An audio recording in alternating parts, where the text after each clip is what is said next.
Okay, let's get started with this Paper 1 June exam. And the first questions are all about solving for x.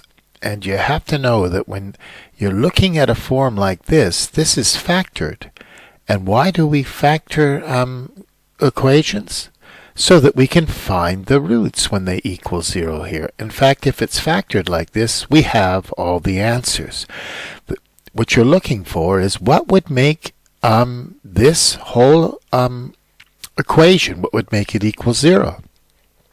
Well, minus 3 plus 3 is 0. That's why x equals minus 3 is a solution. If x was equal to 0, when we multiplied it by this other stuff, that would be a solution.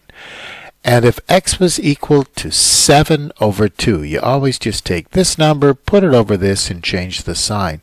It would also make it 0. You set these factors or brackets equal to 0 and you solve. But you don't even have to do anything. You can look at it and just write down the answers. This one here, if you want to factor a quadratic equation, you've got to put it in standard form, and you get a mark for doing that.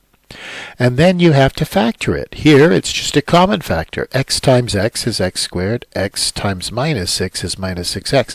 Look, it's in factored form like the first question, where I can just say what the answers are. 0 will make this equation 0, and 6 will, 0 or 6. Let's try this one. This one is not in the form of equaling 0, so we can't figure out the roots. We have to multiply it out. We have to go x times x is x squared. X times minus 2 is minus 2x. Minus 3 times x on the inside makes minus 3x. If you put minus 2x and minus 3x together, you get minus 5x. Negative 3 times negative 2 is positive 6. You subtract 12 from both sides, and 6 minus 12 is minus 6. Now this equation you can factor. You put down two brackets and you go x times x gives me x squared. Now 1 times negative 6, these two numbers must multiply to equal this one.